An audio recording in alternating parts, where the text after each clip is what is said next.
we would all work that assignment together, and we'd get to know each other. And during that time, that once the visit was over or whatever, where go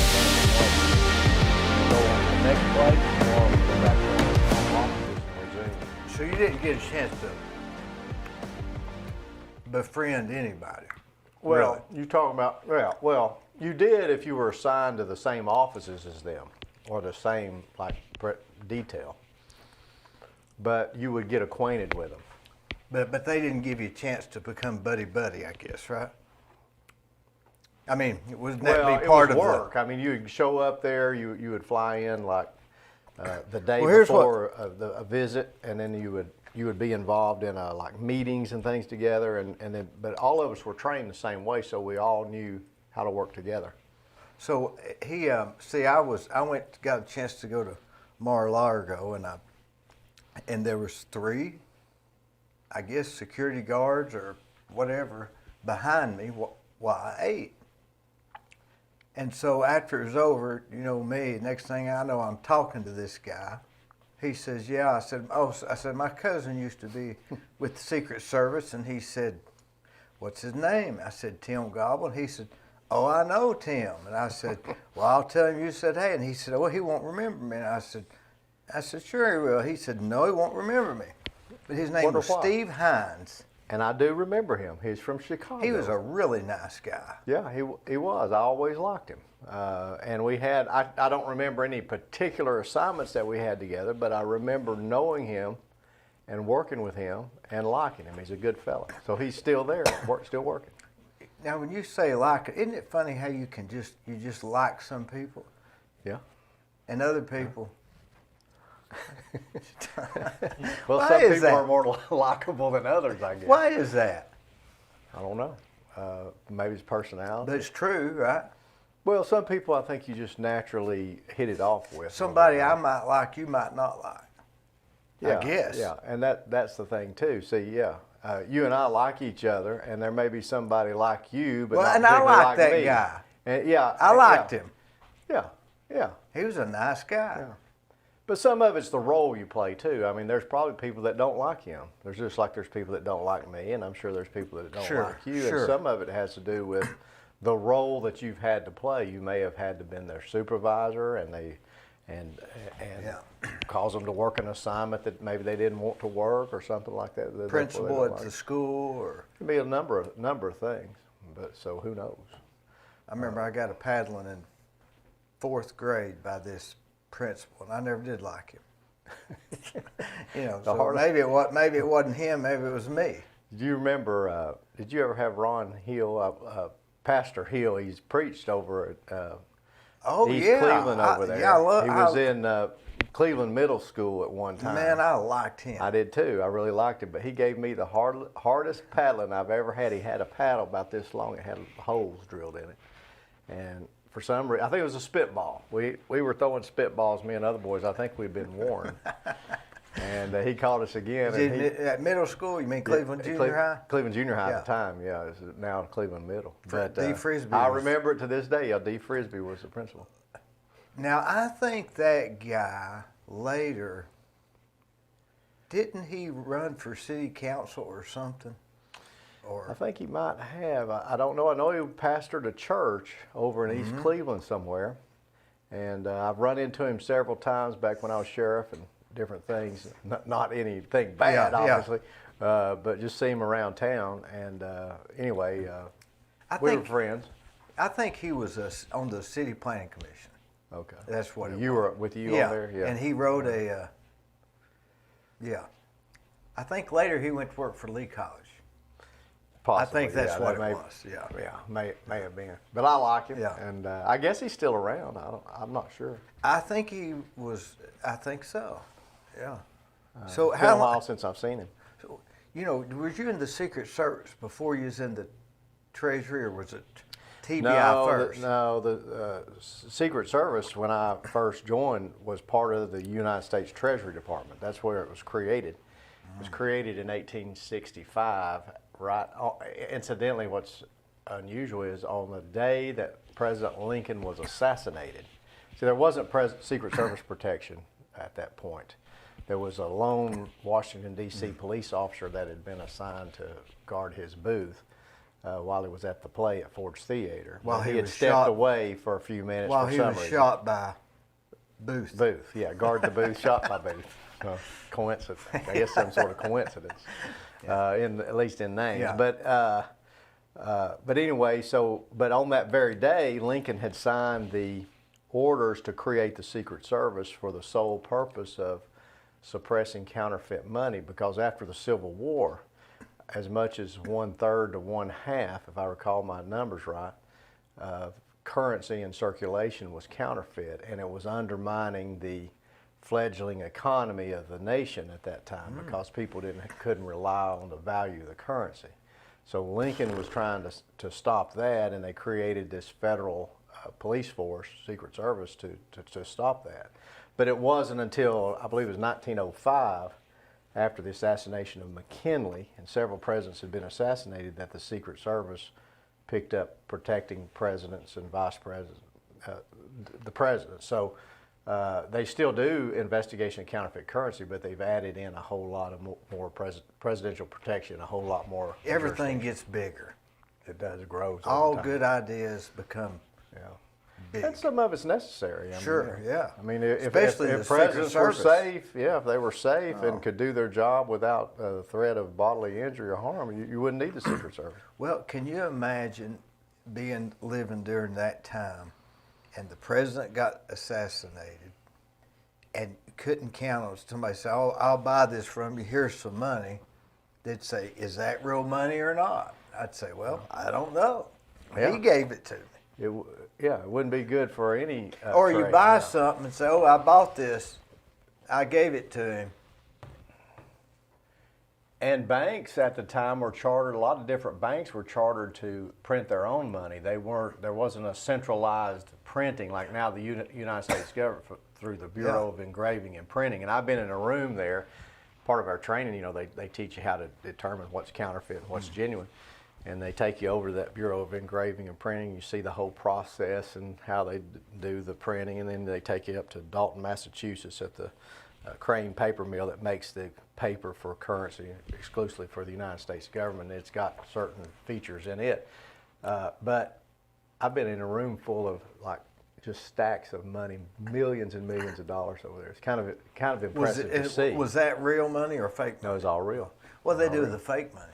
They burn it after once it's like taken they- out of the looks currency. like they'd hang Federal on to Reserve it gets for- it, and the banks gets it. For educational purposes. Well, they do. I mean, to some, some right? of it, the Secret Service agents have access to some of it, so they can train and teach people about it. Remember on the Beverly Hillbillies when Granny Clampett had Confederate money? It's one of my favorite shows. She was trying to pass it off or something. I liked it when she got her shotgun out. She meant business then. Thank you for these coats, by the way. Yeah, there's some ice. Yeah, thank you. Yeah. These are the Those are special real. ones, aren't Those they? are These the real real thing. deal. And I love them out of the bottles too. They're a lot better. They're made with real sugar. Yeah, and I have been buying the little Cokes out of the bottles because I think they just taste better, don't Well, you? yeah, those are the real McCoy. Yeah. And you can drink those, and they'll make you nervous. They got real caffeine, real sugar. I mean, that's real Coke, isn't it? By the time this is over, we may be both. Well, people may not know that you and I are cousins. oh yeah, first cousins. Our mothers are sisters. We know enough to put each other in jail. Might should have been a few times. But thinking about that, we grew up same, raised the same. You're a police officer. I'm the general contractor. Well, what's different? What? I mean, why am I doing this and you're doing that? Yeah, I've wondered that too. Some of it's just fate, the way things happen, I think. I don't know. I mean, if you remember back when we were little, you may remember me. I always liked the old police TV shows. Adam 12. Adam 12 was one. Reed and Malloy, remember them? And then Let's see. Hawaii Five-0 was another one. And maybe that influenced me to get into law enforcement at some point. And you liked Andy Griffith, which he was and Andy Griffith, yeah. But Reed and Malloy, would they still be alive? Possibly, yeah, I'd say. What year would that have been? Well, I was born in '63, so I probably wouldn't have even known anything until I was. You'd have been much. I'd had to have been 10 years old, probably 73 in the 73, and it wasn't reruns. That was the real show, right? Yeah. What night would it come on? Do you remember? I'm thinking it was Tuesday nights. I'm thinking, or maybe. You Thursday, always had to watch it. Yeah, I always watched them. I liked that. They always had Hawaii Five-0, McGarrett and Dano, Steve McGarrett. I remember them. Remember them? Yeah. Book 'em, Dano. Book 'em, Dano. Yeah. Book 'em, Dano. And then there was another show, Emergency. Remember I couldn't get into that. That wasn't as much police. That was it was more of a fire and medical and drama. Yeah, and then there was a doctor on that show, Dr. Brackett, and the nurse. Remember the nurse? And they had always phone in. That was one of the first mobile phones. That's right. They'd be out there working on the patient. They'd phone in to the that was way early, and they'd say, "Start an IV with D5W and transport as soon as possible." Then they cut to a commercial. Yeah. No matter what. Yeah. But now the other one, what was the one before that where they were all serious? It was the guy that was Colonel Potter on MASH, but prior to. You're talking about a police show? Not Hogan's Hero. No, this one was earlier than those, and it had Friday, the guy named Friday. Dragnet. Dragnet, yeah. Boy, that was good. That was good, but that was really sort of before my time. But I've seen. That was like that. When they didn't know drugs, psychedelics, and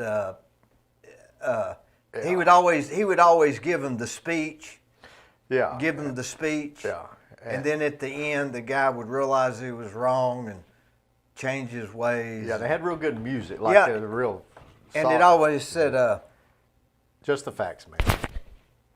Yeah, but at the beginning of the show, it'd say, "The names of the people have been changed to protect their innocence," but the story was true. Yeah, that was really made it seem authentic. Yeah.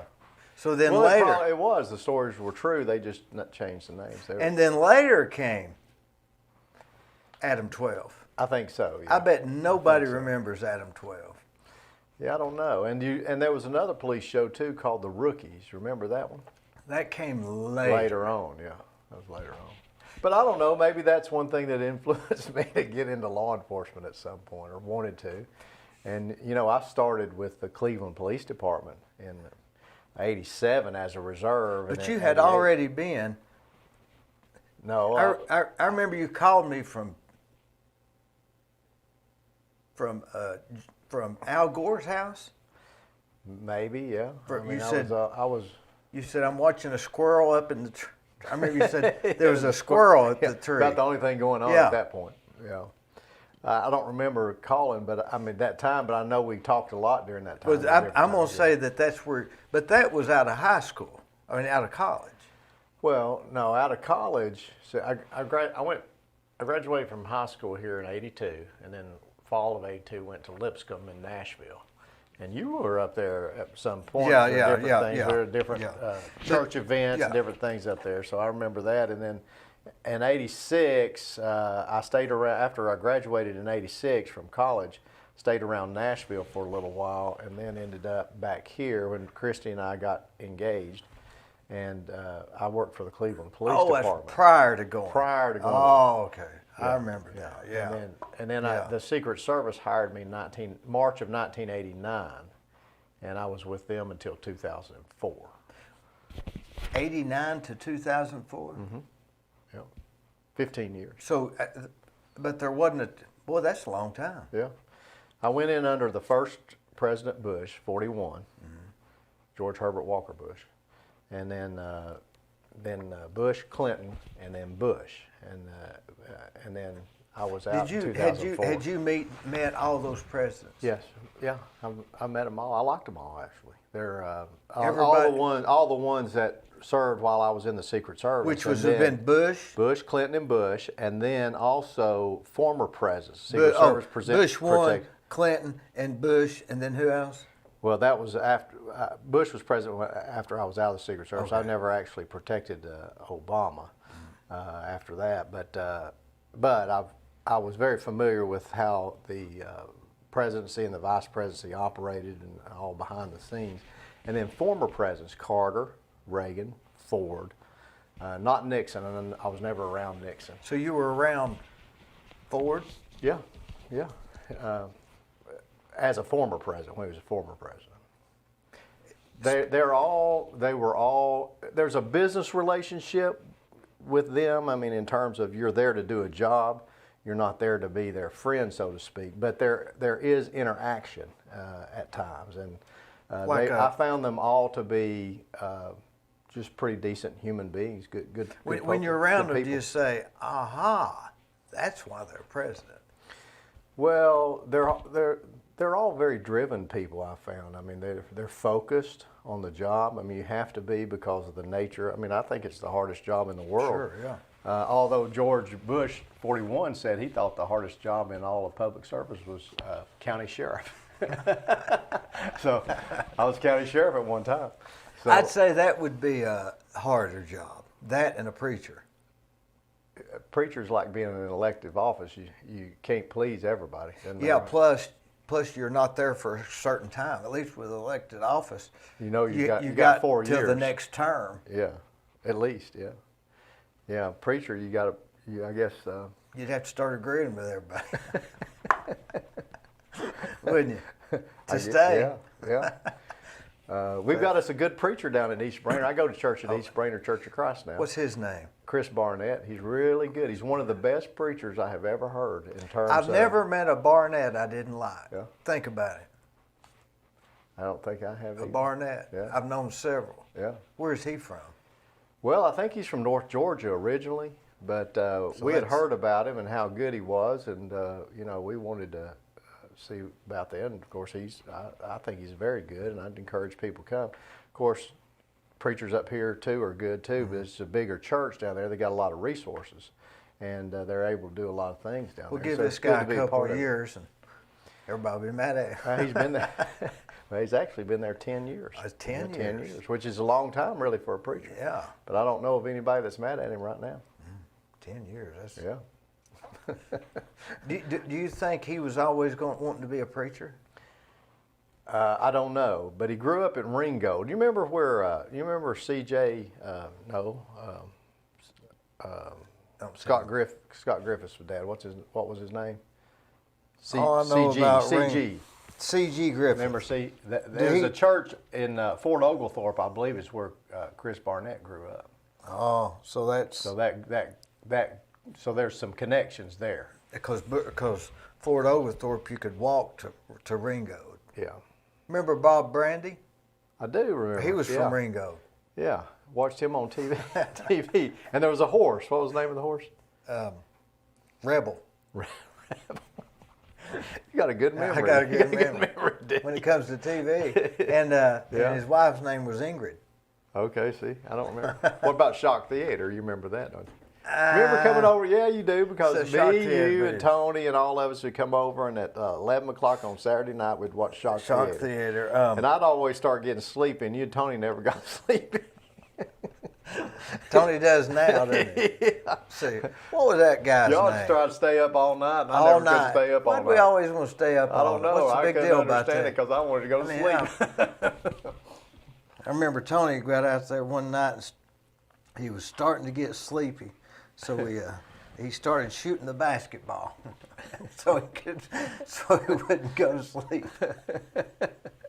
And you remember sneaking out of the house and going down to the chalet Oh yeah, and running around down there and swimming in their pool, I remember that. the old chalet.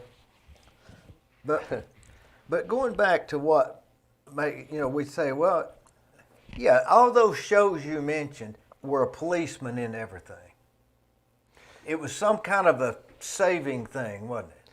maybe that's what attracted me to it, is they were are portrayed in a respectful way, that people looked up to them, that they helped people, and It could did have very good well- things in the community.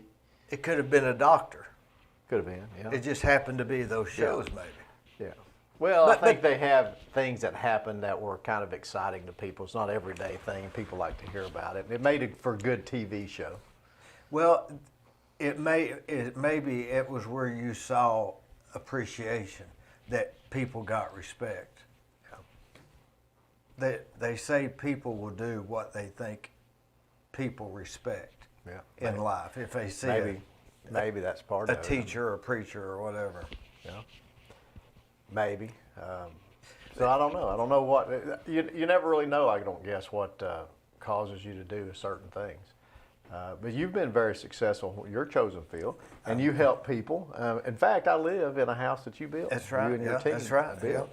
And it's Still still holding there. up. And it's been a good quality. Yeah, it's still home. there. Still there. Still there. No major problems. Yeah. I mean, other than just your regular normal thing that any house has. Yeah, everything kind of replaces this after a yeah. while. You know, wood rots, doesn't it? Yeah. After time, When it's or at least when it's front exposed to porch the or elements whatever, yeah. over for periods of time. Yeah.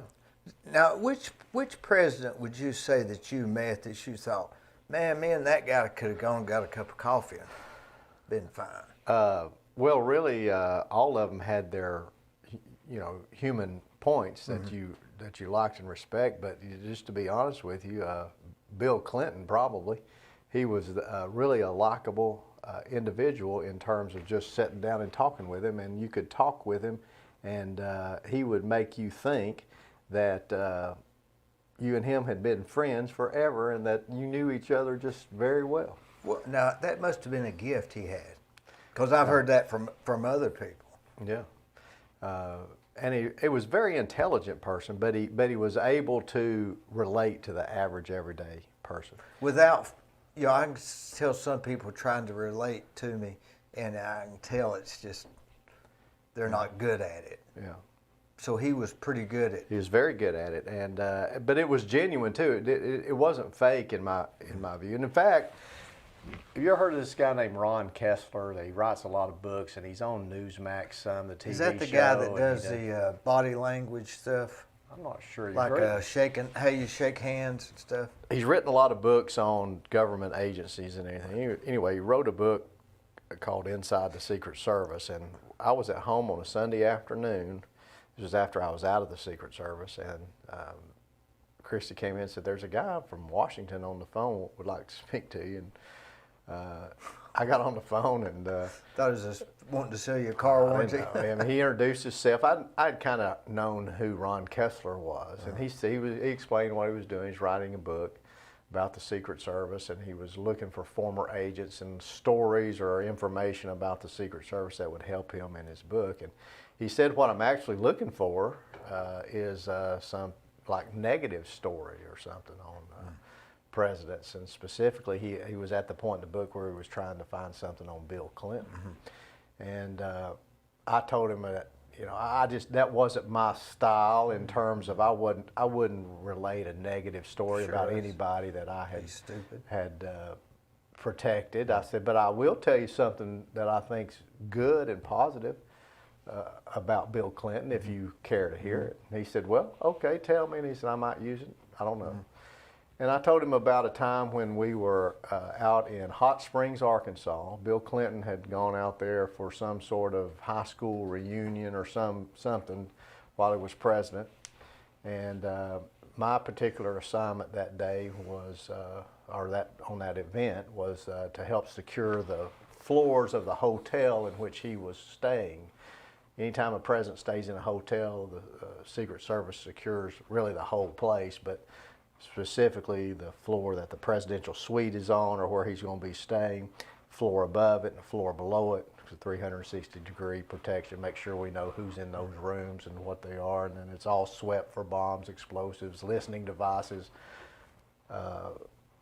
bulletproof resistant glass. All this is brought in and put in, so to make him secure, make sure. I mean, it's a big operation, and part of the even people that are on the floor, if they're not Secret Service or immediate White House staff, have to be escorted while they're there. So while President Clinton he was in his, he was either not there in his suite. You'd have the cleaning service people could be escorted on the floor, but they had to be watched the whole time by the Secret Service, and everything that they brought in there had to be known what it was. And anyway, part of my assignment was to make sure that those people were always out of the way, but did their job, and during that time. So Clinton was leaving to go somewhere, and one thing about Bill Clinton was he was always late. Now, one thing I kind of noticed when I was there.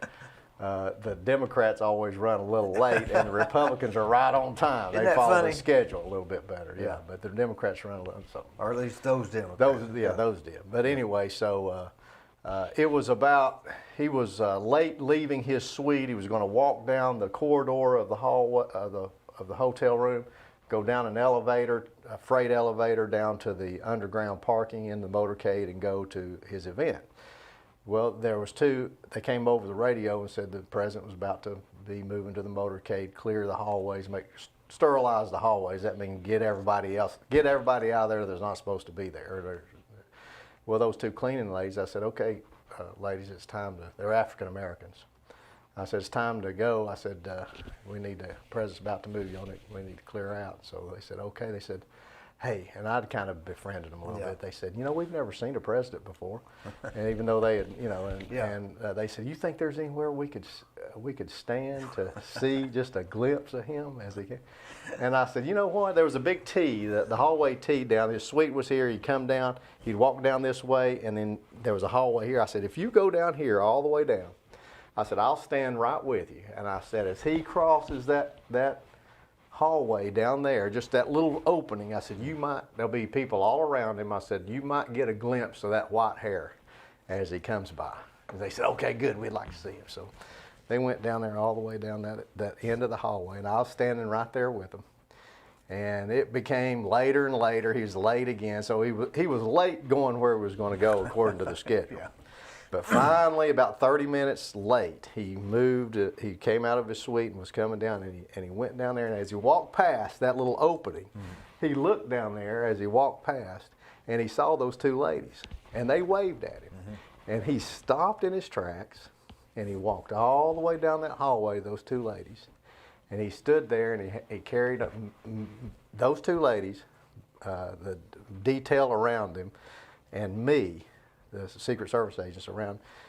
He stood there and talked to those two ladies for about 5 minutes, just him and them. Now, there was no TV cameras. He wasn't doing it for show. And he's already late. He was already late, but he had a genuine interest in those two ladies, and he cared about them, and you could tell he did. And when he walked away, I mean, you could just tell it in those ladies' faces. It made their year, really. I mean, they were just so excited that the President of the United States had taken a little time, as busy as he is, to spend time with them, just them. And to me, I was impressed with that. And I relayed that story. That says it all.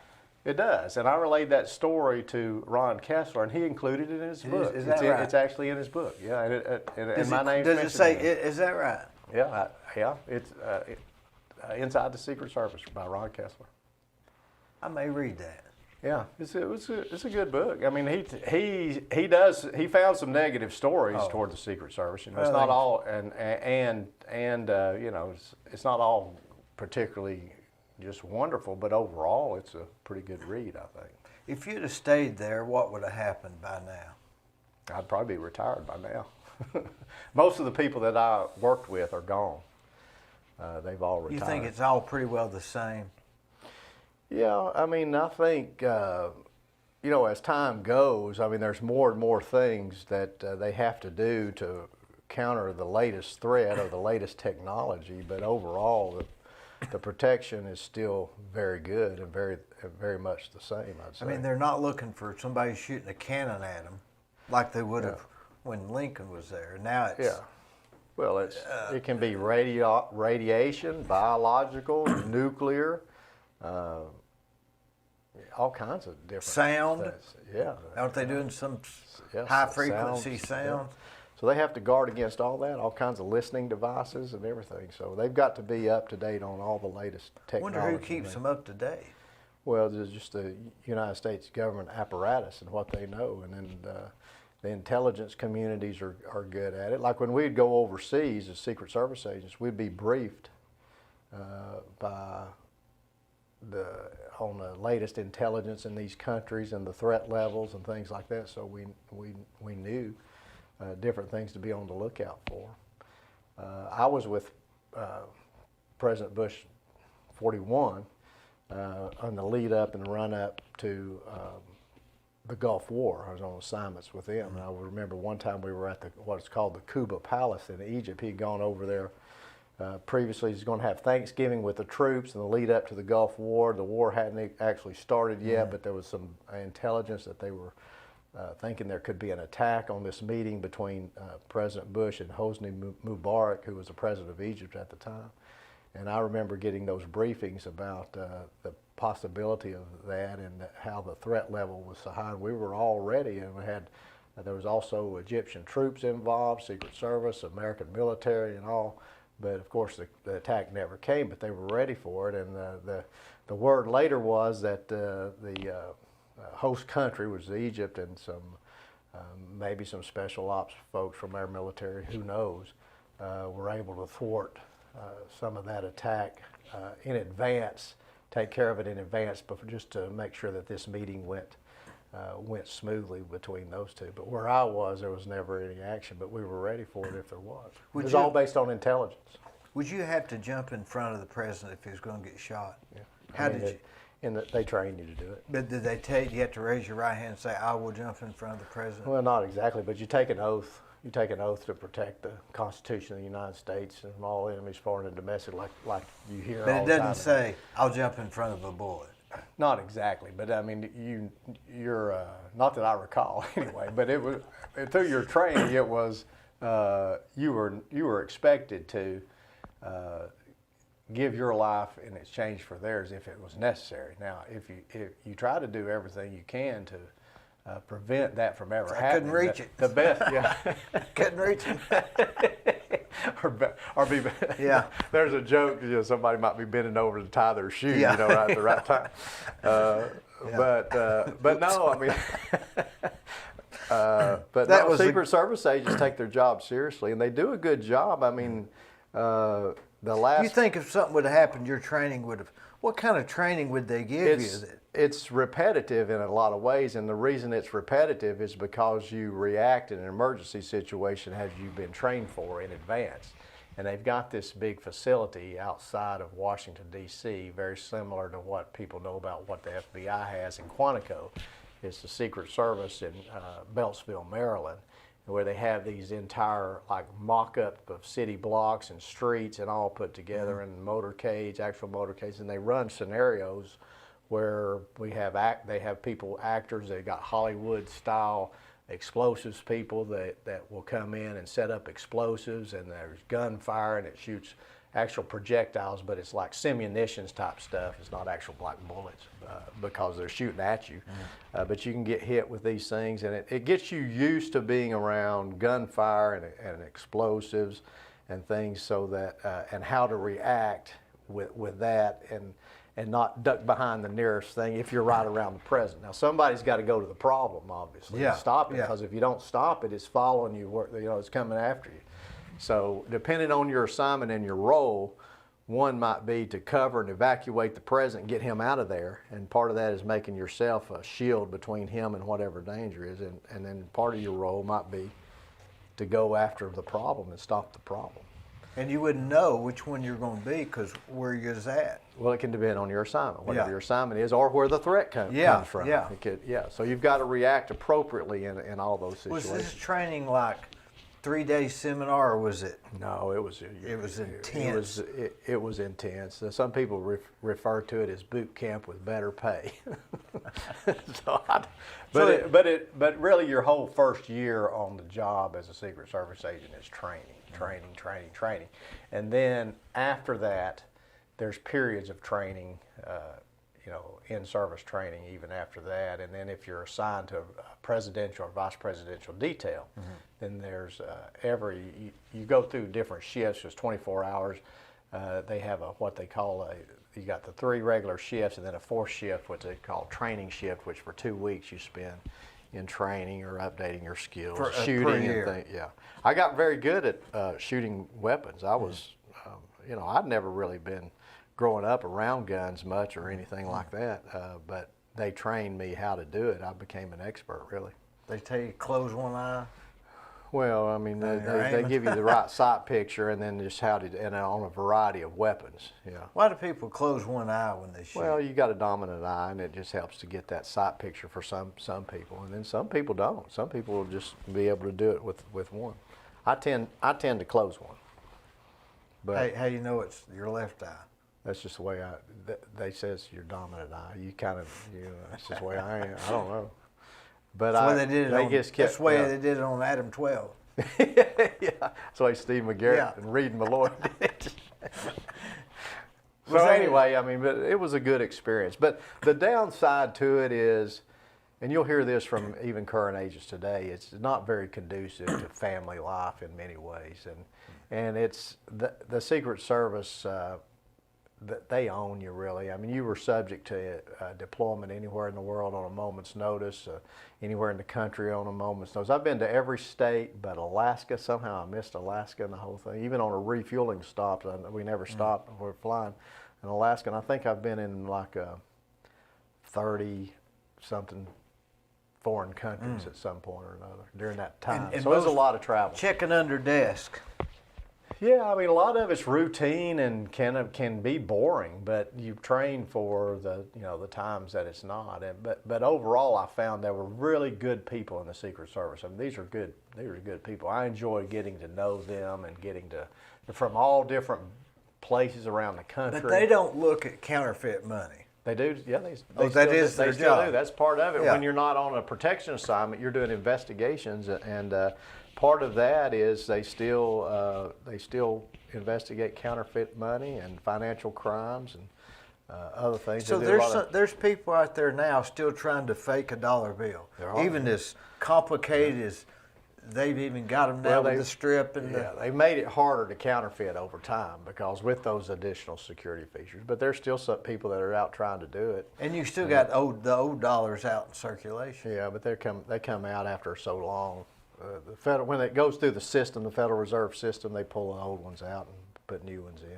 But a lot of it's going cashless now too. I mean, my wife has a little business where she goes down the Chattanooga market and these things and sets up a booth and tent, sells home decor stuff. And my daughters do plants and loose leaf tea. But most of the transactions, even at places like that, are credit cards now. And so you have to be able to swipe. You have them on their phone? Yeah, it's on one of those. They swipe them. So very few people carry a lot of cash anymore. I mean, people do, but most people will pay with cards now. So then you got the credit. Then you got the credit card. The what, like 2 or 3%? 3%. 3%. Depending on the credit card, right? Yeah. Well, think about it. It's pretty expensive to operate a small business like that because you've got the 3% credit card fee that you'd have to pay. You've got roughly 10% in sales tax, and then like with the Chattanooga market, don't forget business license. Right, you have to pay them 10% of your sales too. So I mean, and business licenses and all that, and just the workman's cost. comp, general liability. Well, yeah. If you had insurance, if you had and if you had to hire an employee, then you'd have that, and whatever, and unemployment. Can't do it. So the overhead is really tremendous even on something like that. I mean, you have to sell quite a bit just to break even. But they do pretty well. I mean, I'm the pack mule. I carry it in and carry it out for them. What they do that explains why you brought tea with you. Yeah. This isn't actually the loose leaf tea. This is a Earl Grey, Bigelow. So you're not drinking the kind you're selling. Well, not on this one. Not on this particular one. I just happen. But I do like the loose leaf tea. It's actually better for you. It's not as processed, and it comes from a bigger. Oh, I got some right here. Leaf. I got that thing. That thing you. Yeah. Okay. Yeah, that's what we got right there. Yeah. That's the best. I got the best thing. That's why I've tried to drink a lot more of this or tea or loose leaf than the Cokes, but in honor of this good Coke. Well, that's George McCoy's Yopon tea. He comes in here every now and then. George McCoy. He drinks the Yopon tea. Okay. And so anyway, you got that little thing, your strainer. Yeah, that's right. You put it in and then steep it for 2 or 3 minutes. minutes. And it is better. Yeah, it is better. So I'm an advocate of it. If anybody's looking for loose leaf tea, now what's the name of her operation? Loose Leaf by Kettle Creek. Chris, my wife's business is Kettle Creek Designs. And now, what does Kettle Creek do? I've seen that. Well, it's a creek out of Clay County in Tennessee, so it's got a Tennessee connection. Why Clay County? Well, really, it's just like the name, the Kettle Creek. It had a ring to it, but there's also a Kettle Creek State Park in Pennsylvania, and then there was a place, the Battle of Kettle Creek, like in the Revolutionary War, that was fought in Georgia, somewhere down in Georgia, and so she just liked the name, and it also had a Tennessee connection, and so when my daughters did their version of the business, Chrissy started hers, and then my 2 daughters sort of got into it as well. The plants and the plant side is called Bloom by Kettle Creek, and the loose leaf tea is Loose Leaf by Kettle Creek. Now you said your daughters, one of them's a physical therapist, yeah, right? Yeah. This is all part-time. Just stuff. We hobby. just do it on the week. Hobby, but it's the hobby that pays a little sometimes, maybe. That's what we say. Not even all the time, right? It just depends on the show. I mean, sometimes you get rained out and you've got money, you've rented the space and you don't get your money back. Is it always in Chattanooga? No, we go different places. We live in North City. How do you know where to go? Strawberry Festival in Dayton, Ray County. But we is do there some like shows here? We do that Cowpea Festival up here. Yeah, I've been. We just did one down here at Grit and the Grace Cowpea this last was, weekend. My wife. I saw that on Facebook. Cowpea was, boy, they have a big group, big don't crowd they? up there. Yeah, I mean, was that the 13th? I'm not sure when it was. I know that it was. I believe last year it was canceled. I'm not sure if they. I think they're making. It's usually in the fall. It's one of the first festivals in the fall season, but I'm not sure when it is. I think I went last year. You may have. Or it would have been a place that, when we were growing up, a place we'd have really liked to go. Yeah. Remember when we used to go Nilly to Nilly Bipper, Bipper out at Red Clay, and we had so much still fun have that? out there? They moved it at one point to Tri-State, but I'm not sure they're still. Remember the Tri-State Exhibition Center? Yeah, it never was the same, in my view, as it was when it was across the street at Red Clay. At Red Clay. Remember, it was across the street. Right. It was Red Clay was it in its heyday. Of course, our grandmother, she showed pictures. Well, you got all these paintings. Yeah, Laverne Orme. You got paintings those. around. Yeah. Some of these may have been out there at the Red Probably Clay. didn't sell. Yeah, right. But they should have. Yeah, they should have. Yeah. Everybody that has one left over brings it here, and I've run out of wall space. I've got some hanging at my house. Well, I've got this.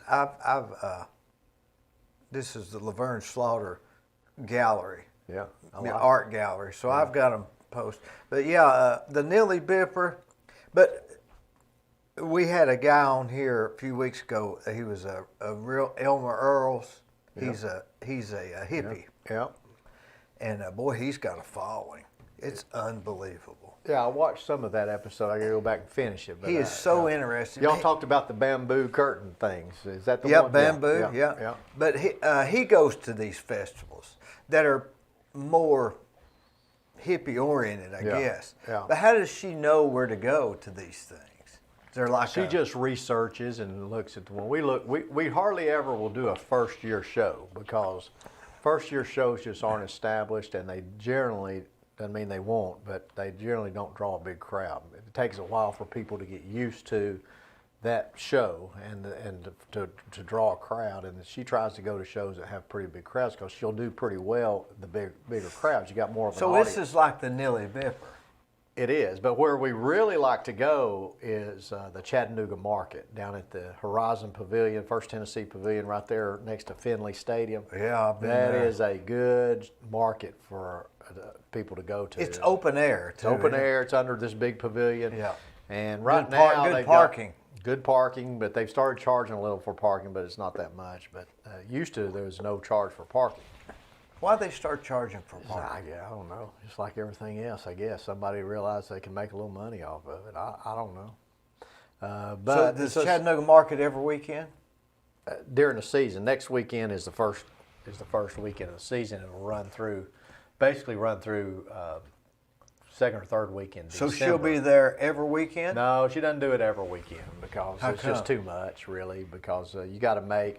It's one thing that's required is it to be handmade or locally produced or something like the loose leaf tea. While it may be you're getting it wholesale from a grower somewhere, you're packaging it and doing it all branding yourself. You're doing it yourself. Yeah, blending it and doing those things, the different ingredients. It has to be all handmade and produced, so it's hard to, if it's just a small operation, to keep up the inventory production to keep selling it. So Especially you really if it's a can't hobby. do it. Yeah, because I mean, That's what they don't like get up Monday morning and start doing these things. It's just. No, I mean you do it when you have time to do it, and when you want to do it. and when you want to do it, yeah, and do everything else you got to do in life too. So Yeah. we got it, or she got into it. I mean, like I just help her carry it in and carry it out, and I may cut some wood for her to help her, with her little thing. But it's all her business, it's all in her name. But she got into it after all her kids were grown and gone. Like as they were growing up, they were involved in sports and all kinds of things. You don't and have time to. weekends. You didn't have time to do anything. You don't have time to do. But that. So. And when we say you don't have time to do anything, we mean you don't have time to do anything. It's just there's not possible, is it? Not work full time, do everything else you do. Mow the yard, what you got, everything you got to do. Yeah. With that, to keep the neighbors from fussing. Yeah. So. If you get the yard mower, then you got to make enough money to pay the yard mower. Yeah. So that's a wash.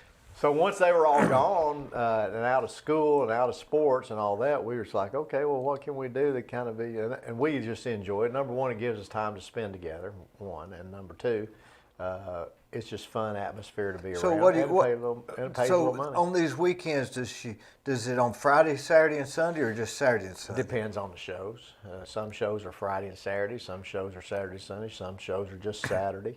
Some shows are just Sunday afternoon. But what about the Chattanooga market? Chattanooga market, the first weekend is Saturday and Sunday coming up, and then it's on Sunday afternoon, 11 to 4.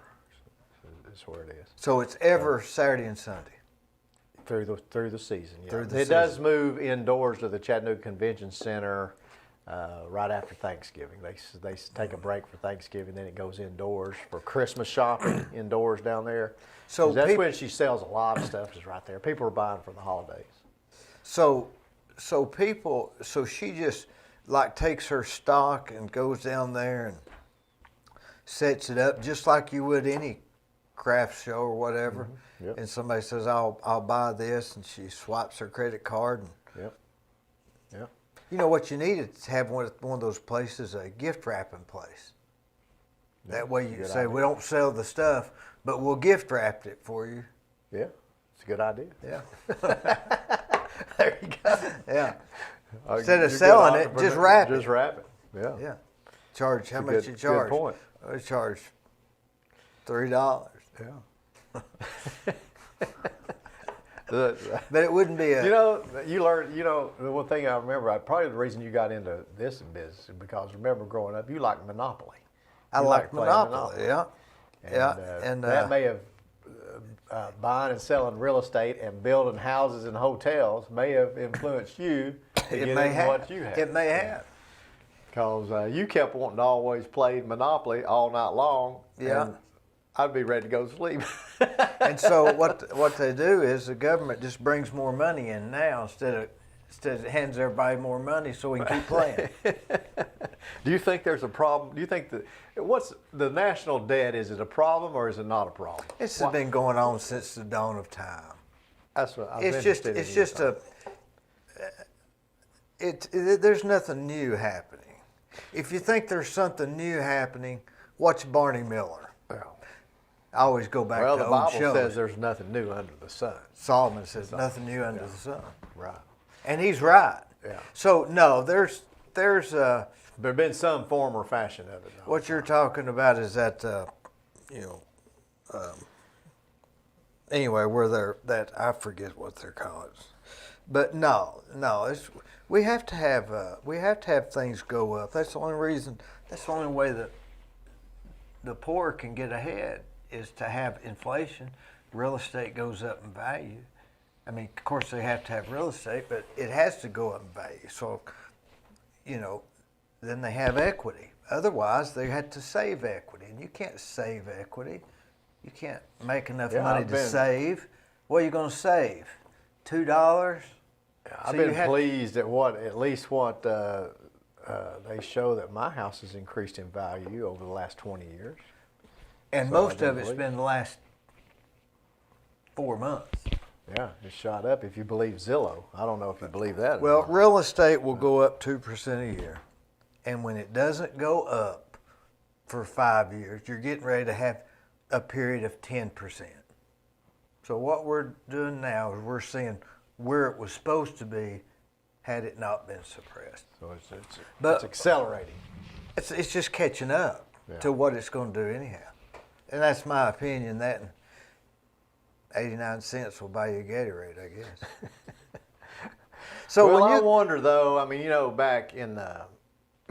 back over time, the Republicans talked about the importance of reducing the national debt and how we needed to bring that down, and it's now higher. Evidently, it wasn't a problem. Been in our history, maybe not in World War II in terms of percentage of the GDP, gross domestic product, but it's about to get there, and it just keeps. And now with all this pandemic assistance and all that, which I'm sure is needed, that's even adding more to it. At what point does it become a problem, or is it a problem? Maybe it's not a problem. I don't know. I've always thought we needed to be careful with that and not go too far, but I don't know. Well, if you want to really get confused, you say, who do we owe? Yeah, and some people say, well, we owe ourselves, and some people say we owe some portion to China. So I don't know. Bob Corker, incidentally, I like Bob. I've always liked Bob Corker. Mm-hmm. When I won my sheriff's race, he was the first public official to call and congratulate me, Bob Corker, and I wasn't even expecting it. The phone rang, and what was he doing at that time? He was a U.S. senator, and I thought, my goodness, that was really nice of him to call. Wonder why. And congratulate me for winning a local sheriff's race. I hadn't even thought of. It hadn't even crossed my mind that somebody like that would call and congratulate me for winning a sheriff's race. And but it made an impression on me. How can you have a problem with a guy like that? Yeah, I've always liked him. In fact, I actually think he'd make a good president. I know some people think that he may not have been as supportive of Trump as they would have liked to have seen him, but Trump was a different type of president than what I'm used to and that I've seen. And he wasn't as presidential acting, maybe. And I'm not saying that, there was good points, and he may end up being president again. I don't know, but my advice, if I was advising President Trump on anything, I would say stay off that Twitter. Avoid he has to now. Yeah, avoid unnecessary arguments with people and this calling people names and all that. And that's just some of that's just the way the New Yorker style in him. Sure, yeah. I mean, we might be more the same way if we were raised in New York and then we're from the South. We say we're more courteous and kind. Yeah. And, if we get mad, we might hit you in the head when you turn around. But I think that's what really kind of hurt Trump with some people. But anyway, back to Bob Corker. I think he'd make a good president. I think he's smart. I think he's got an ability to understand and know how the world works. Of course, he's got foreign policy experience when he was. So I don't know if he'll ever run or not. Probably being away from it this long, it may be hard to mount a campaign. I don't know. But you have people come from nowhere. Jimmy Carter came from nowhere, really, to win. Well, he did, didn't he? Yeah. And so did Bill Clinton. And Bill Clinton, yeah. I mean, he kind of came from nowhere. Yeah. I mean, nobody expected him to win. So, I mean, and nobody expected Trump to win. I mean, if you remember back, everybody thought Hillary had it locked up. In terms of now Hillary did win the popular vote, apparently, by 3 million. Yeah. But Trump won the states where it counted in terms of the electoral vote. Do you think the electoral thing is important to give everybody representation? I don't know, really. In a democracy, I kind of lean toward the popular vote. Of course, we'd all go the way California would be ruling everything, I guess, right? Yeah. Well, I don't know. I mean, it would just be whoever wins the popular vote across the country would be your president. So I don't know. I mean, you look at the majority would rule. Yeah, that's a true democracy. Yeah. That's getting over our heads. Yeah. People think we know what we're talking about. I don't know. Now, when you left the Secret Service, did you immediately run for sheriff? No. When I left, I was on the city council, and then I was getting transferred back to Washington D.C. Yeah. And I didn't want to leave at that point because my children were settled in school and they were involved in sports and everything. Had it been 5 years earlier or 5 years later, it might have gone. Yeah, it was. Now, is that fate? Me. I don't know. Yeah, I don't know. I mean, it's been. In some ways, I missed the Secret Service, but I have very much enjoyed the experiences I have also had outside the Secret Service and since the Secret How about the day you said, I'm not going to go to the Secret Service? Was that tough? I mean, it was, in some way, in a lot of ways it was tough, but I didn't, like I said, I'd already been to Washington, and I wanted to stay here in Tennessee, and I had in the back of my mind at some point that I would run for office. See, I had been, one of the things about being in the Secret Service is you are around a lot of people that you tend to, as a young person, are not knowing to put up on a pedestal. The presidents and congressmen and governors and different things like that, which you do have respect for, but you realize that these people are a lot like you. They put their pants on the same way. They do things. They have the same same fears and same concerns and the same, am I doing this right or? So what got them there? Well, I don't know. Like George Bush, here he was. Look at him. This is a human story about him too. We were down at his home in Westheimer in Houston. This is after he was president. He'd fought the Gulf War, was CIA director. Dodged the shoe. All these things. Yeah. No, this was a 41. Okay. It had those dogs. That was a good dodge of the shoe, actually. 3 times. Yeah. The only thing I thought could have been better was if he had caught it and threw it back. He dodged it 3 times. Caught it and thrown it back, that'd have been even better. And hit the guy and knocked him down. I don't think he was that smart. But anyway, back to his dog got hit by a car. When it was out there, it was running around. It was, it had Ranger and Millie. It may have been Ranger. Actually got hit by a car out in front of the house as it was passing by, and it just tumbled it. It didn't kill it, but it yelped and it came running. Of course, everybody's concerned, how's the dog? Yeah. And he was out there and he was concerned about it and actually cried over the injury to that dog. Now it recovered. Not the death, just the injury. Just the injury. Cried about it. Now, and this is, again, no. You mean like tears or boo-hoo? Tears crying about. It was obvious he was concerned about that dog to the point that he shed a tear for this animal. Now, this is a guy who had. It kind of caused you to think that this guy's been through it. I mean, he's had to do and make some important, tough decisions that involved people's lives around the world, but yet he's human enough to cry over the injury of an animal, and I thought that showed he had a big heart. Yeah. In many ways. So I don't know, where were we going? Where were we going with this? What causes people to do? Where were we, Glenn? But anyway, I forgot where we was at too. But it was a good point. You made a good point. What caused people to do what they do? Let's see. Where were we, Glenn? I Yeah. most people don't. Yeah. Yeah. You got to lift up one president to prove your point, but yeah. Yeah. So what causes people to do what they want to do, what they do? Oh yeah. Why would somebody? We're talking about public office. Why would somebody want to run for sheriff, want to run for even city council, or run for president, or even do anything to put them up to where people can examine them and criticize them when they don't even know the facts of why they made this decision? You know, we don't know all the facts, but yet we're going to criticize what they did. And what would cause some people to do that? And thank goodness they are there. I have great respect for people who are in public office.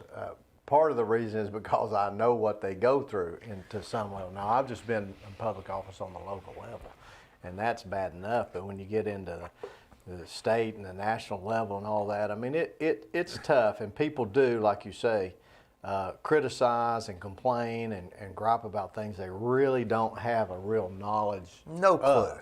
No clue.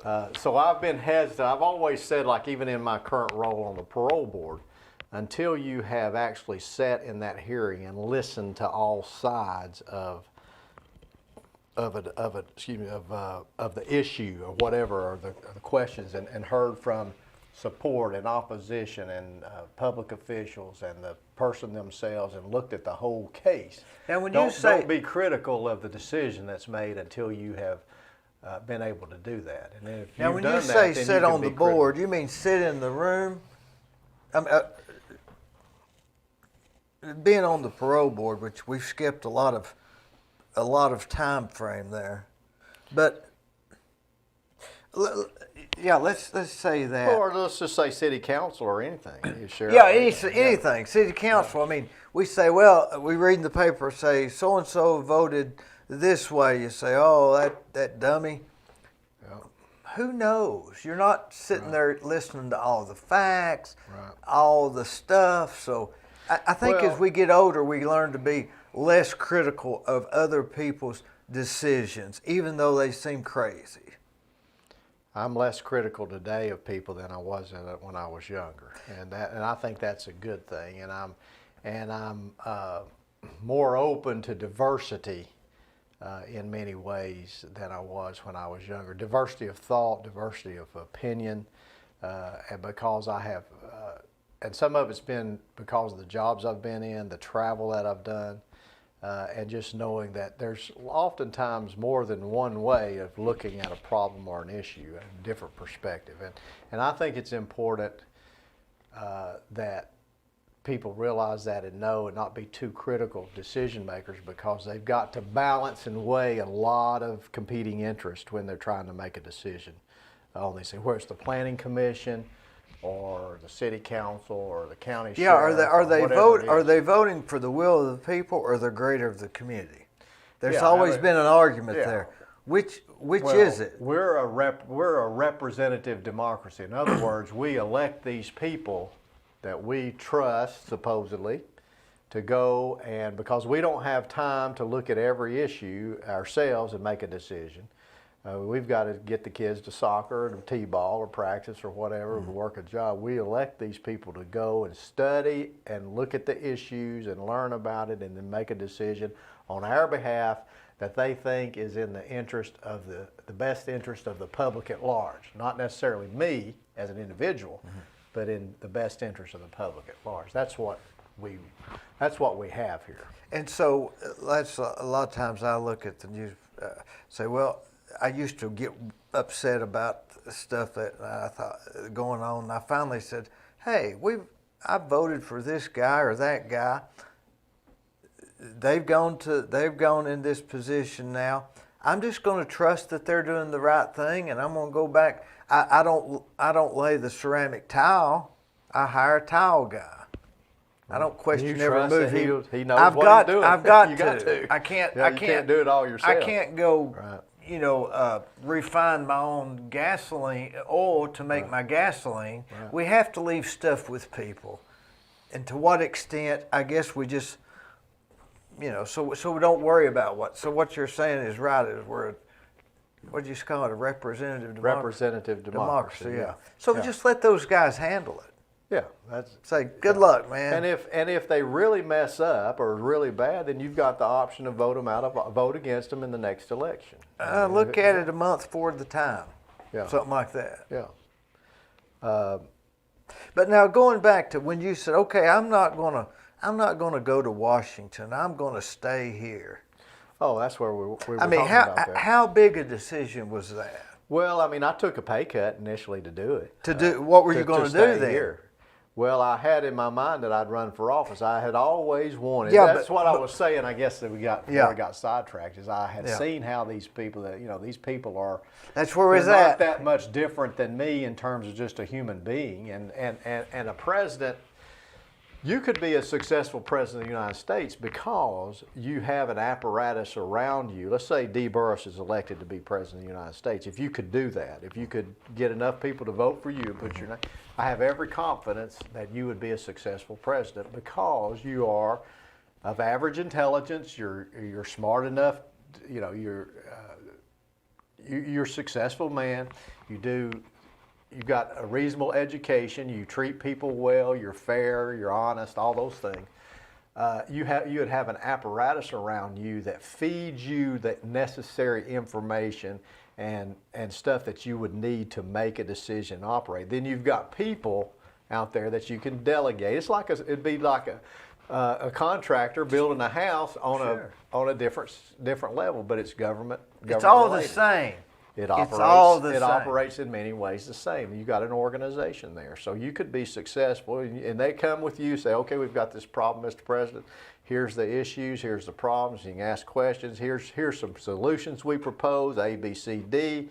Do you like any of these? You want us to go back to the drawing board? No, I think I like solution E right there. Is what all right. We'll make sure. The guy that laid out solution E. He made a pretty good case, and he's got kind of a track record, and I know he's sincere, and we're going to go with him. We're going to go with him on this time. Time. Yeah, and it may not be the next time, but on this one, we're going to go. So you thought, but when you quit, when you didn't go with the Secret Service, where was you going to work? Well, I got hired pretty quick to be the EMA director here in Bradley County. Okay, yeah. So but I didn't go into that necessarily intending to stay at that, which I enjoyed my time there. I went into that to buy my time until the next sheriff's election. I just wanted to, I felt like I could do a good job as sheriff, and I wanted to run for sheriff at some point. So that was an emergency. Yeah, or the TV show. The TV show. What was that? Adam 12. No, Adam Hawaii 12. 5-0. No, the other one. Emergency? Yeah, emergency. Yeah. So EMT. Yeah. You'd covered it all. Yeah, well, yeah. I see what you're saying. Except for this wasn't really responding to accidents and fires. It was more planning for big community events. But my first day on the job there, they had a big fire up at Olin, and they were a fire up at Olin Chemical, and they were worried about the possibility of having to evacuate. Of course, that didn't I remember develop. that. Do you remember that? Yeah. That was my first day They on closed the the job. road, the north side. They have a plan in place just in case. I had a and all job that. going up there, and I went around and around, and I got up over there. So were you criticizing us? No, I was too busy to think about anything.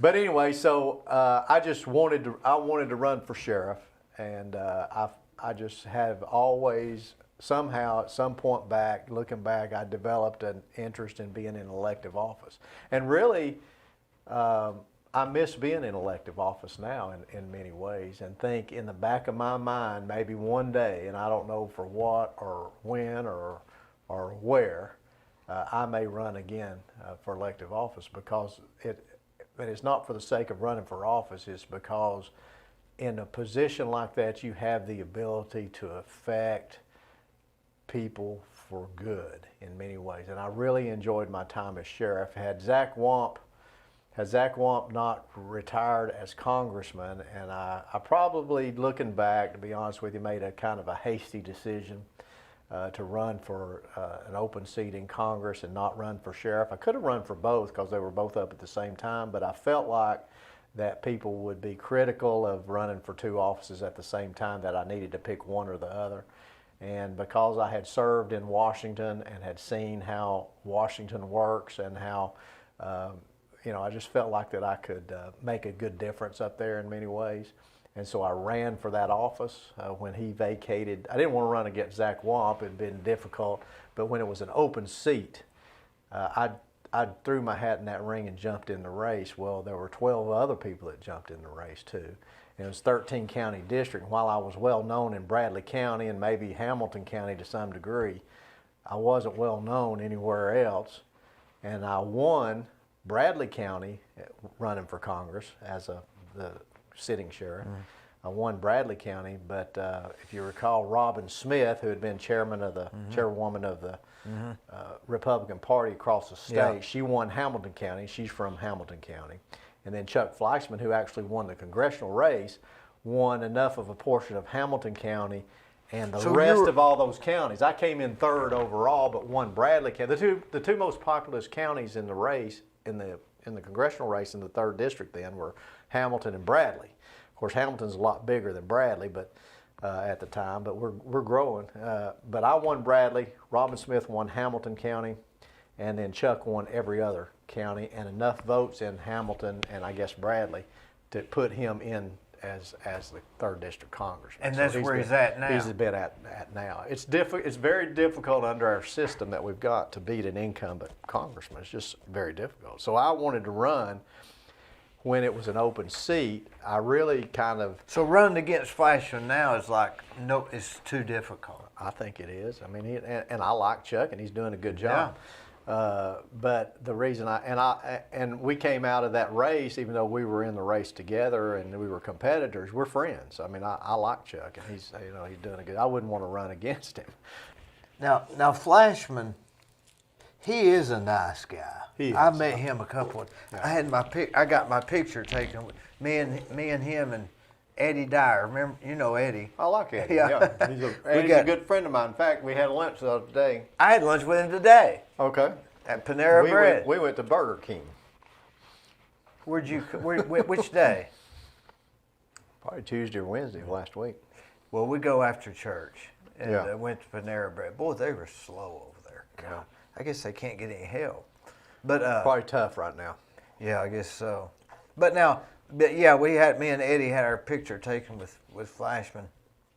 But now, what's your relationship with Haslam? How did y'all get? How did that start? That's interesting, because when I was running for Congress, of course, I announced I wasn't going to run for re-election for sheriff. I was going to run for Congress in the 3rd district. But hindsight, looking back, in a lot of ways, I wish I'd just run for re-election for sheriff. Of course, I lost my congressional race, but I did win in Bradley County. I haven't lost a race in Bradley County, and at least you can say that, right? Which is a good thing. City council, sheriff, and my congressional race all won in Bradley County. So I'm very, very grateful and thankful to the people of Bradley County for the support that they've given me over the years. So after I lost the congressional race, the most immediate thing that happened was Jim Hammond, sheriff of Hamilton County, asked me to come down there and join his administration as sheriff. Well, he was sheriff of Hamilton County, still is. And I thought that was just really nice of him, and I've always liked him. And I went down there and joined. I was over the corrections division of the Hamilton County Sheriff's Office, and stayed there for a while until there was an opening at the East Ridge for the city manager. Now, I have a degree in government and public administration, so that was all kind of fitting. Kind of a natural. And I thought, well, and that job paid quite a bit better than what I was making at the Hamilton County Sheriff's Office. And I knew Eddie Phillips, who was an interim city manager over there, because I'd worked with him in the Secret Service when we had, I believe it was Cheney or somebody come to Chattanooga and had gone through East Ridge down to visit the battlefield in Chickamauga Battlefield.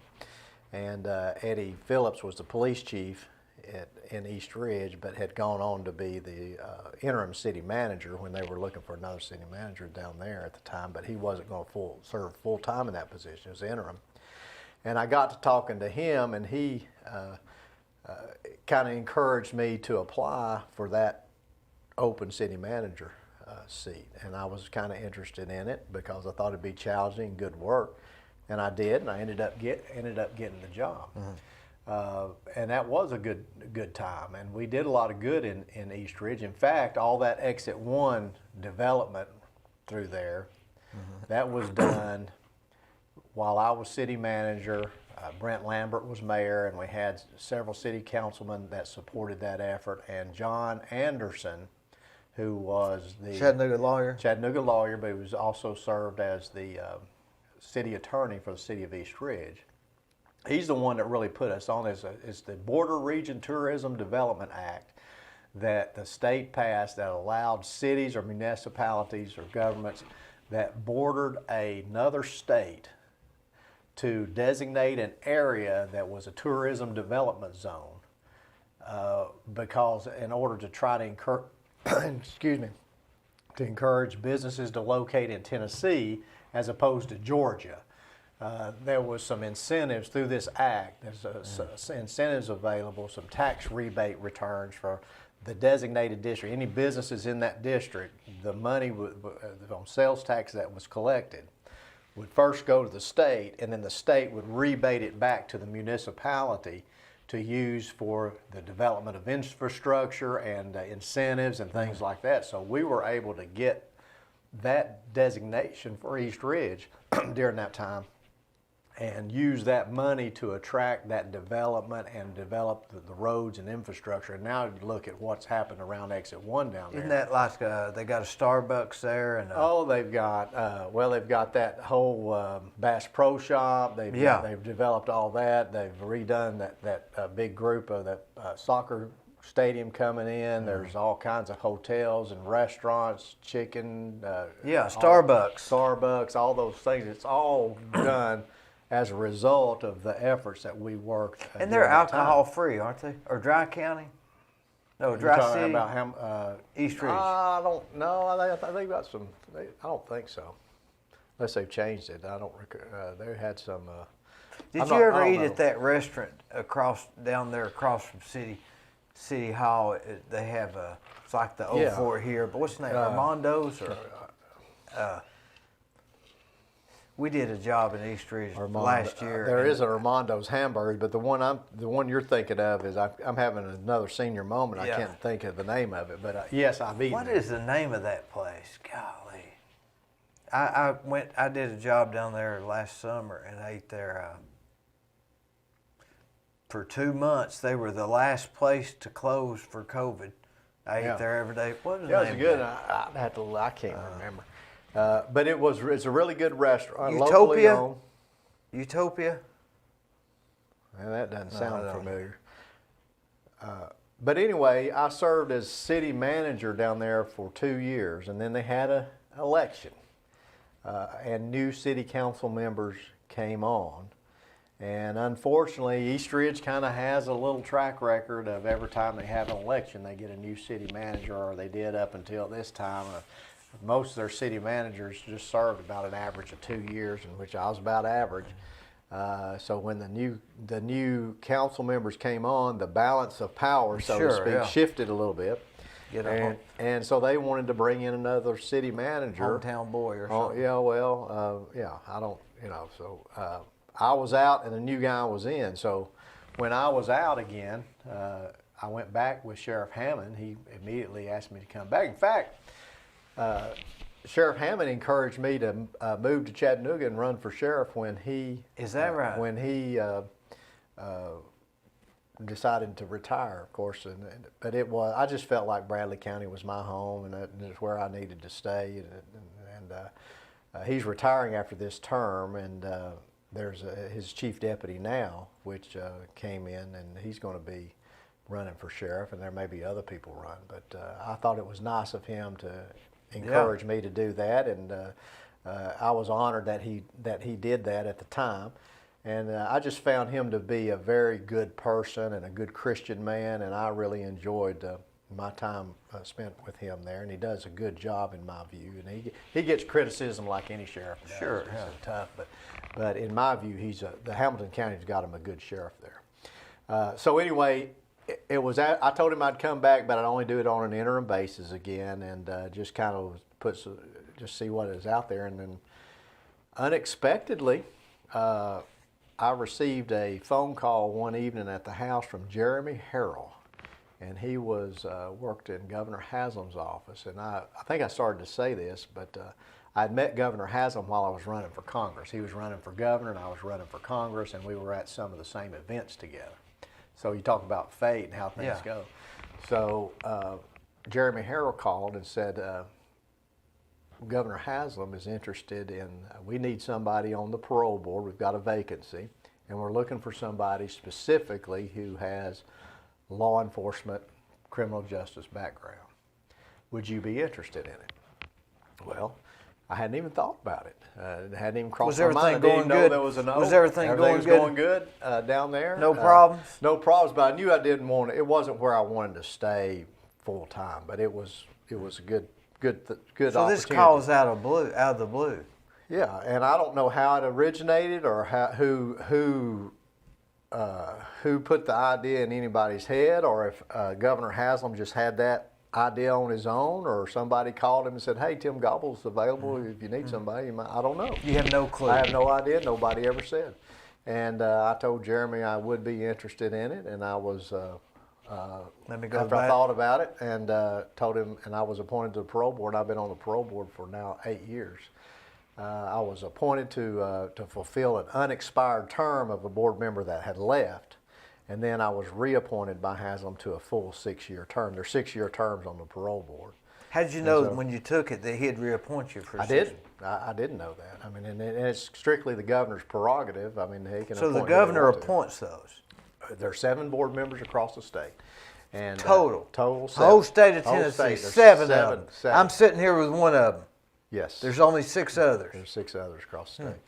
And we make all the decisions on people who are eligible for parole under the laws of the state of Tennessee. If they become eligible for parole consideration, then the board will review their case or hear their case, depending on the level of severity, and then make a decision on whether or not they should be paroled from prison and serve the remainder of their sentence in the community as opposed to behind prison walls. What do you mean by in the community? Out in the community, living at home. Could they move to Florida? No, not without permission. But they could. There is an interstate compact agreement between the 50 states that gets if they have somebody on parole in Florida, let's say, that wants to move to Tennessee, and there's a valid reason for it, that we would supervise them. The Tennessee Department of Corrections would supervise them while they're in the state of Tennessee, and then Florida would do the same for us. It's called a interstate compact agreement. That's what it's called. Now, somebody commits a crime, they get arrested, they go to jail, they get a lawyer, they lose, they're going to have to spend 20 years in prison. They go spend 20 years in prison with the you always hear on TV, 20 years without the possibility of parole, or you say 20 years with the possibility of parole. So that means that after so many years they can apply? Well, not necessarily apply, but they become eligible for parole automatically after they serve a certain portion. 95 to 96% of all people that enter into the prison system will eventually come out of the prison system. The question is when. Will they serve their entire sentence and expire? Well, that's an interesting statistic. It's only very few will spend their entire remainder of We're life. talking about even physical stuff, death and all this. Well, that's quite I would think that would be high. Isn't that a lot? There's a lot of people that come out of prisons. If you abolished parole, I don't think you could build prisons fast enough or raise taxes fast enough to cover the cost, because roughly about 3,000 to 5,000 people come out of prison on parole, some level of supervision every year. Now, just in Tennessee? Just in Tennessee. Mm-hmm. Not even talking about another state, you don't care. Just in Tennessee. No. The challenge is to try to find those that are not a danger to public safety, that have been rehabilitated, that have shown the potential to go out in the community and serve their remaining sentence in the community at a much less cost than it costs to incarcerate somebody in a prison system, which is very costly. They say in Tennessee it costs about $79, $80 a day to incarcerate somebody. And it's a big portion of the state budget. So it is to society's advantage in many ways to find people that have served their time, have served a portion, enough of their sentence that it's not disrespectful to the law to release them on parole. And keep in mind, they're still serving their sentence on parole. If they can go out and be productive citizens and pay taxes and support their families and do the things that they're supposed to do, or should be doing. So parole is not just a get out of jail free card. It's got its stuff. It's got, yeah, and if you don't abide by the conditions of parole or the special conditions that are set by the board, you can be revoked and brought back to prison. To me, that'd be the most well-behaved people in the world. Somebody that had gotten paroled. You would hope. You'd hope. But a good number of them end up coming back, but it's not so much for committing violent crimes. It's because they have absconded and just quit doing what they're supposed to do sometimes. But we're trying to get away from revoking people, and we have been getting away from revoking people for minor things, trying to give them chances. Graduated sanctions, TDOC, Tennessee Department of Corrections, has a graduated sanctions thing, so that if it's just a minor little thing, you're not going to get revoked and come back to prison. But if you just keep doing things and keep messing up and not, or you commit another crime, then you're coming back to prison. Now, does every sentence have a parole period attached to it? Like, okay, No. You committed this crime, you can be you're subject to parole in 7 years. How do you know when they're up for parole? Who says, okay, they're up for parole? Well, at the time of the sentencing, let's say you would be sentenced to 10 years for, let's give an example, just one that just off the top of my head, aggravated vehicular homicide. You get 10 years. You're sentenced at the time of your sentencing 10 years at 30%. Who says that? The judge. The judge. So the judge has the ultimate power of that. Got the power. Can he say 10 years at 5%? Whatever he's allowed to under the law. There's certain restrictions. The legislature passes the law. Oh, so he has. So he has a certain guidelines that so he has to picks operate under. something. Right. So 10. What you see a lot is maybe 10 years at 30%. That means after 3 years, and then I just picked that because it's easy for the math. Yeah. After 3 years, they're eligible for parole. And so at that point, the parole board will hear their case. TDOC, Tennessee Department of Corrections, will say, okay, you have served now the minimum portion of the sentence that you are required to serve under the law at the time that you were sentenced by the judge. And now you are eligible for parole. They'll notify the parole board, and we will schedule them a hearing. But just because they're eligible for parole doesn't mean that they'll be granted parole. There's a lot of factors that we look at. We have to hear them. Has to be heard. We have to hear them. It's not optional. That's what people don't understand. Right. They think that they petition the board and we just decide which ones we hear, which ones we don't. But we have to hear them under the law. Yeah. We don't have to grant them parole, but we have to hear their case. And so that when this period is up, how many a day are now eligible to be heard? Well, I couldn't tell you exactly how many. I know that this is really more than a full-time job, in the sense that if I'm not hearing cases on a particular day, I am reviewing and voting on cases that other people have heard and made recommendations on. So who's other people? The other parole board members, and then we have a team of hearing officers that go out into the county jails and hear, because we've got people both in prison. State operates the prison system, and then we've got the county sheriffs that operate the county jails. And when everybody's arrested in the state of Tennessee, they'll go to a county jail first, and then once they may be released on bond or whatever, or they may be held until their trial or whatever. But once they're sentenced, if they're sentenced to a sentence that's over a year, which is a felony, then they're in state custody at that point, but they may still be in the county jail. The prison system, if you're sentenced to more than 11 months and 29 days, if it's 11 months, 29 days, you're going to stay in the county jail. If you're sentenced to 12 months. 12 months or more, Yeah. then you're become a property of the state, basically, or in state custody, I guess I should say. And then you may still be serving that time in your county jail, because when I was sheriff, we'd have people that might stay in the county jail up to 3 years before they're transferred to state prison because they were waiting on beds to open. So the state will reimburse the counties some money for them to stay in for those state prisoners that are in the county jails. So the parole hearing officers will often go to the county jails and hear those people that may be up for parole for minor So there's 7 of you, but you also have. Got a staff of about 80 people. Yeah, across that's the state. yeah. Yes. And that's maybe not enough. When you figure how many counties are there?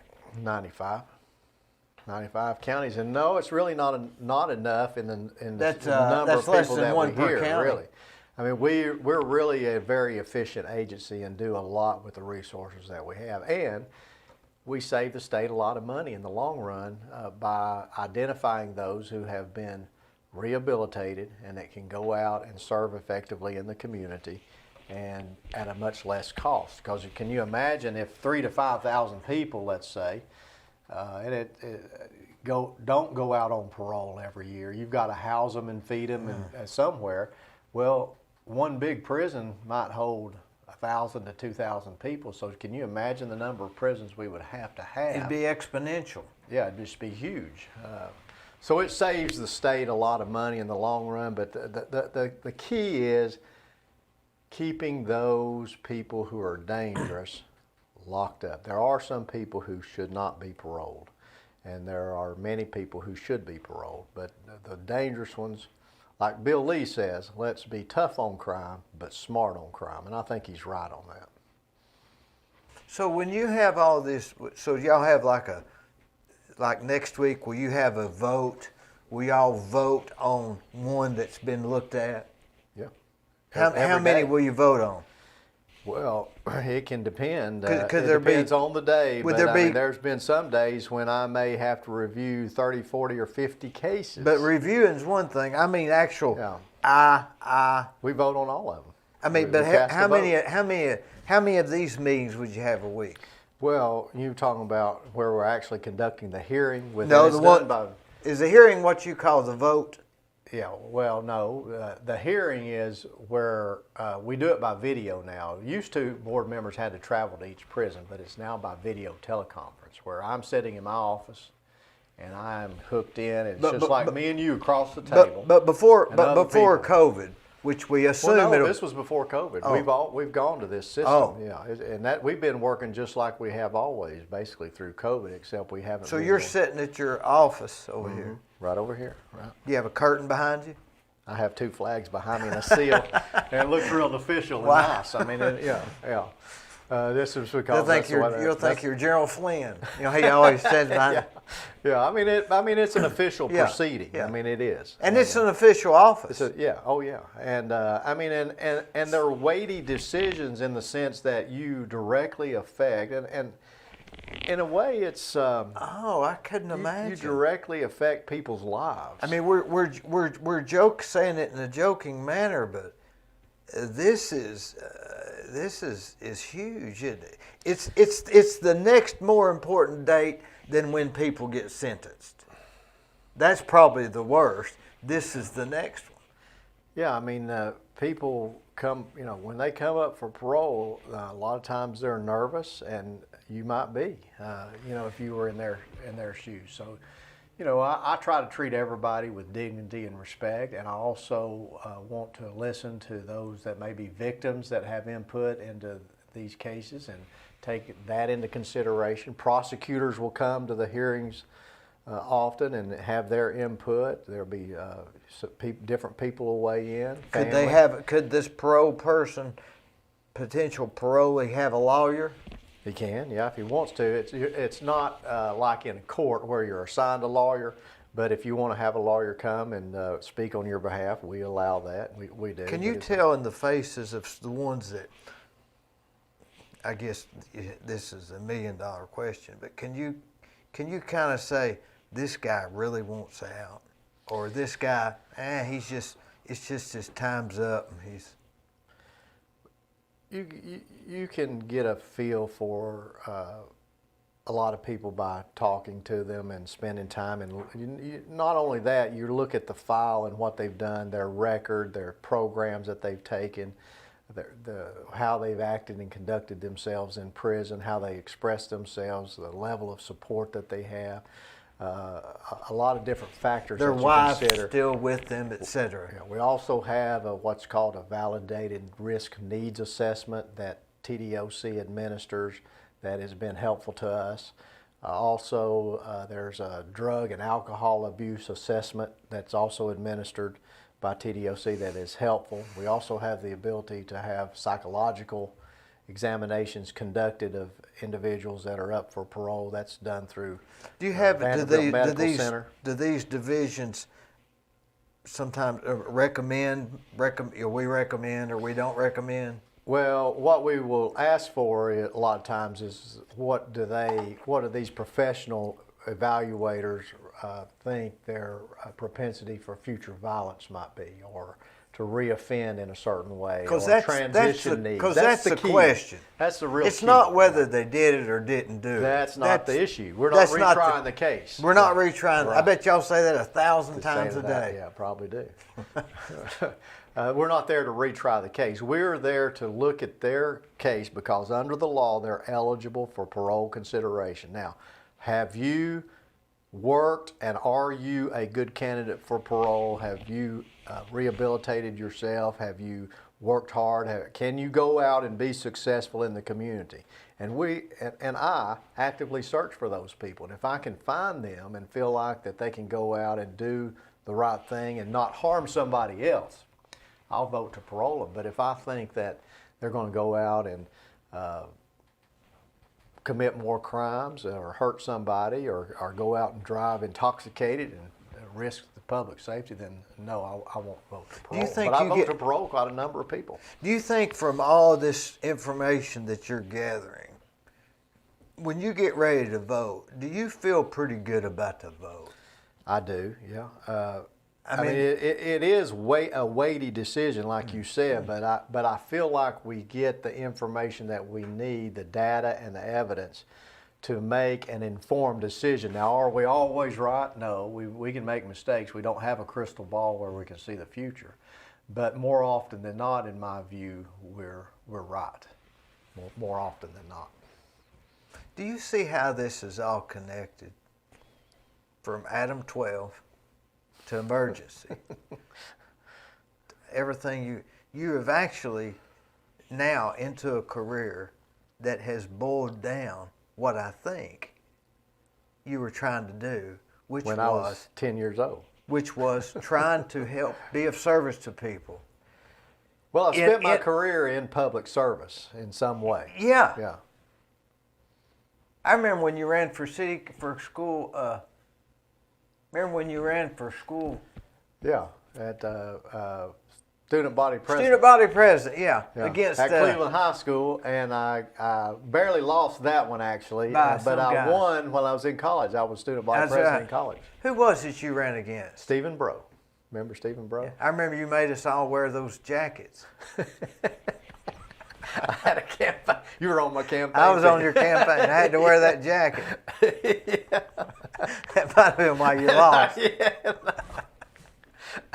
Is this the end of it, Tim, or is there more to come? What do you mean? For Tim Gobble? Oh, I don't know. I'm happy where I'm at. I hope that Governor Lee will reappoint me to the parole board. I enjoy the parole board. I feel like that I can do well on the parole board and can make a difference on the parole board, and I am generally in agreement with his philosophy and what he tries to do. You know, he worked through the Men of Valor program, And that is a very good program that seeks to identify and help people coming out of prison and transition them back to society and be successful in society for those 96% that are coming out. Now, there are other organizations like that, but he was part of Men of Valor, and they do a very, very good job. They're faith-based, and they do a good job, and I think that's the right approach to try to help people, not just let them serve their time and come out with no support or no help. They need help getting on their feet. They don't have jobs. I don't know how they do it. It's very, very difficult. And so when you have organizations and people like that work to help, it reduces recidivism, and I think it's good. And Bill Lee is very much about that. He wants to be tough on crime but smart on crime, and he knows how costly. He's a good businessman. He knows how costly it is to incarcerate these people. And of course, crime itself is costly too. I mean, we don't want people we don't want people out hurting people. We can't have a civil society if people don't abide by the rules and safety of the public. But those that make mistakes, there's hope for them, and we need to help them transition back to society, and it benefits all of us, and it helps public safety. And I agree with that philosophy, and I appreciate the governors, both Haslam and Bill Lee, for their work on that and their attempts at criminal justice reform, and I support that. And I come up for reappointment here in about a year, and I'm hopeful that he'll reappoint me to the parole board. But if not, I will. It's not the end of Tim Gobble. I'll find something to do going forward. But like I say, I don't exactly have any particular plans at this point. I don't know if anybody should be in that job, it should be you. Well, thank you. Appreciate it. Well, that's a good